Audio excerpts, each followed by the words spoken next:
In a couple of days, I am celebrating my friend Emily's birthday. We're having a party on a boat. It's kind of more like a yacht. It's kind of big, so I guess you could call it a yacht. And I volunteered to create Emily's signature cocktail for her party. The theme of this boat party is Hamptons Clambake. So I wanted to keep the cocktail on theme. And when I think Hamptons, I think, okay, Hamptons, they're on Long Island. And that leads me to the Long Island iced tea. However, Hamptons is a lot bougier than when you think of like Long Island and a Long Island iced tea. So I went for like creating the bougiest Long Island iced tea I could think of. So I essentially substituted every single ingredient in a Long Island iced tea, which maybe means that it's no longer a Long Island iced tea, but we're going with that same format. So yeah, I just finished mixing together all the booze. It's a lot of booze, so that the bartender on the boat does not have to combine 4 different spirits together for this cocktail.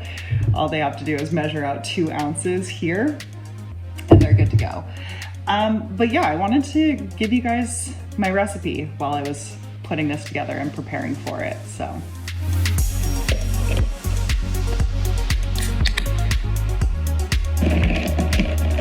welcome back, everyone. I'm Robin from This Blog's Neat, and every time I make a cocktail video, I say this is going to be the last cocktail video I make, because I don't identify as a bartender or a mixologist by any means. However, I do end up making a lot of cocktails for friends and for parties and things like that. And I feel like my approach to cocktails is always really, really booze forward. So I find spirits that have a certain flavor profile, and then I work with ingredients to kind of enhance those flavor profiles and make a cocktail out of them. And I like always go off of already pre-existing cocktails and then make my own modifications if I think that they need any modifications.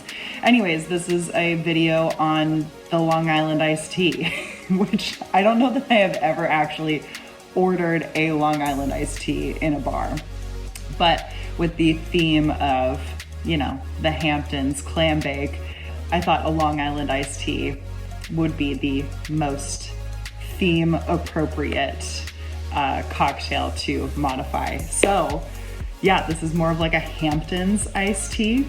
So there's 4 different spirits that are in here, plus a liqueur, plus a sour mix, and topped with a soda. Normally in a Long Island iced tea, let's see if I can remember this off the top of my head, it is vodka, tequila, rum, and gin. Those are the 4 spirits that get mixed in. And then triple sec is added as the liqueur, a sour mix, so whether that be a lemon-based or lime-based sour mix, which just means lemon juice plus some simple syrup, or lime juice plus some simple syrup. And a Long Island iced tea is topped with Coke. What I have chosen is to go with all aged spirits. So, you know, make it a little classier with some aged spirits. And I went with a rye, mezcal, barrel-aged gin, and a Jamaican rum. So those are my 4 spirits. And when I was doing R&D for this, I did mix the cocktail with some triple sec. I had Cointreau. I also tried some apricot brandy that I had, some really nice Armenian apricot brandy in place of the triple sec. But ultimately what I ended up liking the most was elderflower liqueur, so St Germain's. And in place of Coke or Pepsi, whatever you like on your Long Island iced tea, I went with a grapefruit soda. Coke, Pepsi, not really my thing. Okay, so let's make the cocktail.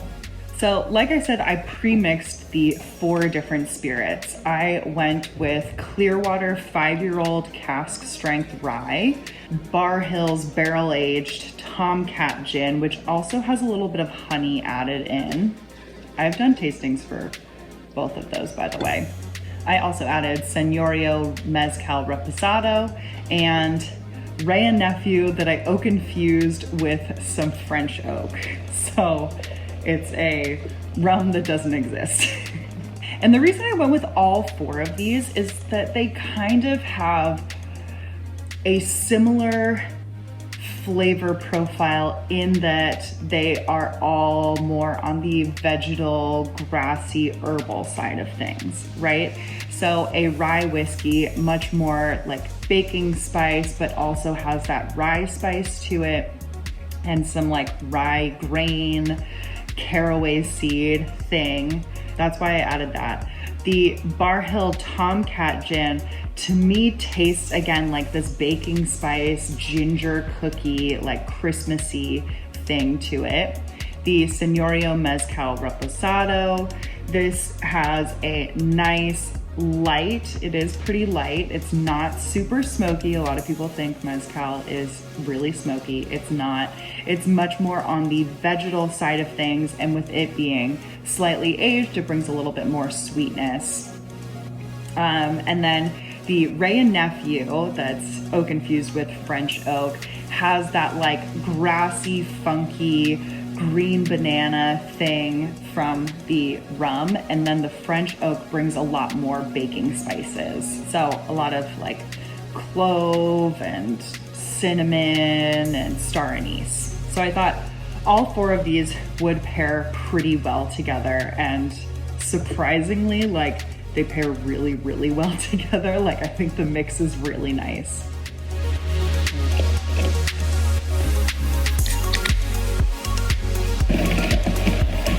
So for this recipe, you are going to pack a glass with ice, add 2 ounces of your spirit mixture into that, or a half an ounce of each of your 4 spirits if you're only making 1 cocktail. Then to that, you'll add a half an ounce of St Germain elderflower liqueur and half an ounce of the sour mix.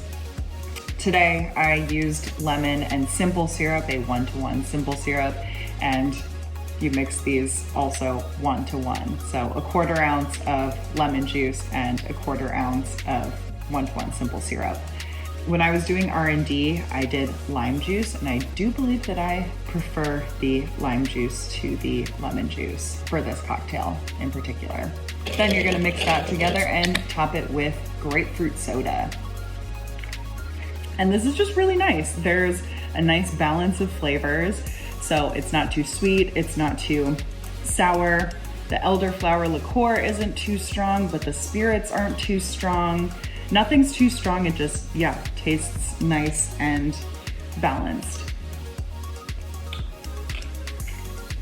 But yeah, I'm able to get the grapefruit, the elderflower liqueur, and then the spirits, like not one of them stands out in particular. They are playing this really nice harmony with like some spiciness, more towards the baking spice side of things, but it's really light and delicate. There's some nice sweetness, maybe some of that like barrel sweetness coming through. I'm getting some honey notes as well.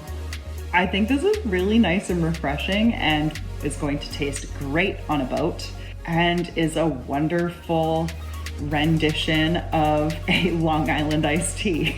This was also Jerry approved. I'm on camera? Transports me back to when I had a mansion. That's very good. Excellent. Can you tell me what it tastes like? I don't know, it just tastes like a really refreshing cocktail. I'm really impressed. It's well balanced. I would drink this. I hope you enjoyed this video. If you enjoyed this video, make sure to give it a thumbs up and subscribe to the channel. I do not often post cocktail videos, but if you would like to see more cocktail videos, let me know. If you would like to see less cocktail videos, also let me know. And of course, I want to give a huge shout out to the Patreons. Thank you guys so much for helping to support the channel, and you guys have this recipe over on Patreon. Now, if you, the viewer, would also like to join us on Patreon, I would be so thankful, and I've got a link in the description below where you can join us on Patreon.